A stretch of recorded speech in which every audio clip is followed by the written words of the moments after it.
Hello there, Glenn again from I Train Hard Health and Fitness, and welcome back to my blogging channel. And tonight's blog is only a short one because I really haven't got the time. In fact, that's a lie. I have got the time.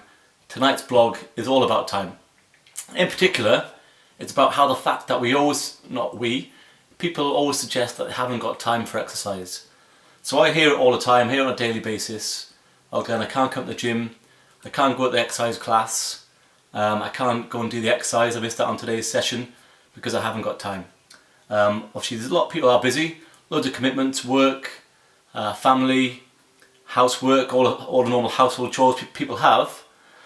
However, I still believe there's enough time for exercise. Now we don't need an hour, 2 hours a day for exercise or 3 hours a day, which some people do, which is brilliant for them. I think a good, even 5 minutes, but ideally a good 10 minutes each day doing exercise is going to go a long way. And people tell me I can't get to the gym, I haven't got time to get to the gym. You don't even need to go to the gym. Just off the cuff thing here I'm thinking about now, even if you were to go on YouTube and every day go on YouTube and find a different exercise. So you'll find an exercise, maybe a burpee. Now find an exercise for a certain muscle group, do that exercise for 10 minutes on one day. And do it hard, do it really intense, maybe 30 seconds flat out working, 20 seconds rest for 10 minutes. That's going to have a huge effect on your body. And the next day go on YouTube again and choose a different body part and do that. Choose a different exercise for a different body part every day and do that for a month. And that's just 10 minutes work, and I suggest you get in pretty good shape doing that, and you learn a whole new raft of exercises as well. But I'm not suggesting you do that at all. What I'm talking about here today is the fact that people suggest that they haven't got time to do exercise, haven't got time for anything. And last year I wrote a blog about time, and I researched the UK's averages for time. And the outcome is pretty shocking, but not for me. I think it's common sense, and it just basically explains that people haven't got the time for exercise, but they certainly do have the time for watching endless TV soaps. So in UK, and this last year is when I found out these times, we spend roughly, this is on average, so everyone's different, but on average in the UK we spend 120 hours watching television. So that's about 4 hours a day. So 4 hours a day watching TV on average. Now some people watch a load more than that. So people that haven't got jobs, people that are sat at home all day babysitting, then they watch a lot more than 4 hours. And some people watch a lot less. So I watch a lot less than that generally, but on average in UK 4 hours watching TV, 43 hours on average on the internet, and 7 hours on Facebook. Now I spend a lot less than 4 hours a night on TV, watching TV, but I probably spend more than the national average on the internet and Facebook, because I use the internet and Facebook as a part of marketing and work for myself. So when I'm still working overnight time, after I finish with my PT clients, then I'm on the internet, doing internet blogging, and I'm on Facebook. Spend a lot of time doing that. The shocking thing out of all this is, that's the averages then, 120 hours, 43 hours, 7 hours, and fitness, on average in the UK, so fitness is roughly around 3 hours a month.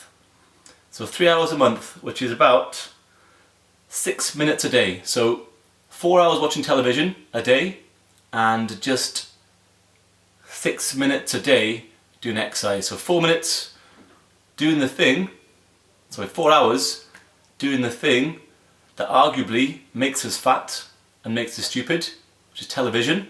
So 4 hours doing something that rots our brain because we're just watching endless boring TV, no real education benefit there. And because we sat watching TV, we're not doing any exercise, we're not having a huge metabolic effect to our body because we sat there and we're not really doing much. So 4 hours doing that, compare that to 6 minutes on average doing exercise. So the one thing that makes you fitter, more muscular, a faster metabolism, and cleverer, so increased blood supply to the muscles, to the brain, better nutrients to the brain, cleverer doing exercise. It's been proven, doing more exercise helps with the brain. So cleverer, fitter, healthier, 6 minutes, fatter, lazier, stupider, 4 hours a day. And that is part of the problem. That's part of the problem why we have such an epidemic of obesity, diabetes, and people that are overweight and unhappy in the UK. And they suggest haven't got time. So you don't need to spend hours, like I mentioned. You don't need to spend hours doing exercise, but I suggest we maybe watch a little bit less TV. I suppose you can choose if either a flat screen telly or a flat belly, whichever one's more important to you. And I think probably being fit and healthy, you feel much happier. It's probably more important doing a bit more exercise, a little bit TV, a little bit less TV. So if you can't afford an hour of exercise a day, as I mentioned, even a short little blast has a huge effect. So if you can't afford, you literally haven't got time, you're not a TV advocate, but you literally, because of your job and childcare and whatever else is happening to you, you can't afford hours at the gym, but even 10 minutes a day. And again, you can go on YouTube and just choose a different exercise every day. Or a good wise method of using about 8 to 12 minutes of your day could be to go on this YouTube channel, the channel you're watching today, and choose my mini home Tabata workouts. Now these 4-minute workouts are generally for a different muscle group each day. So you could do, for example, upper body and chest one day, and then legs the next day and core the next day, and keep doing that.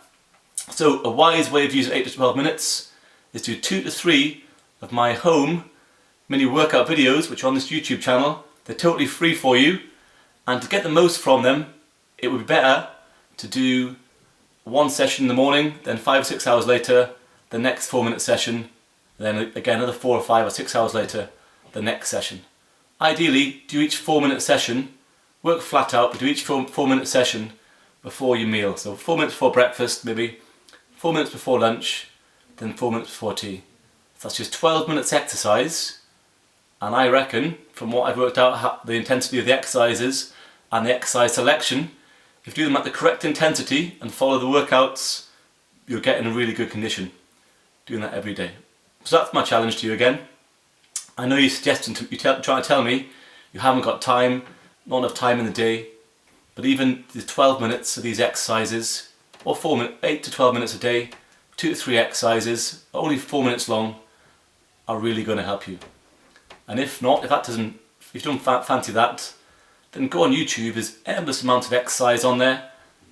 Just have a look at them, copy them safely under control, then do them yourself each day. Get fitter.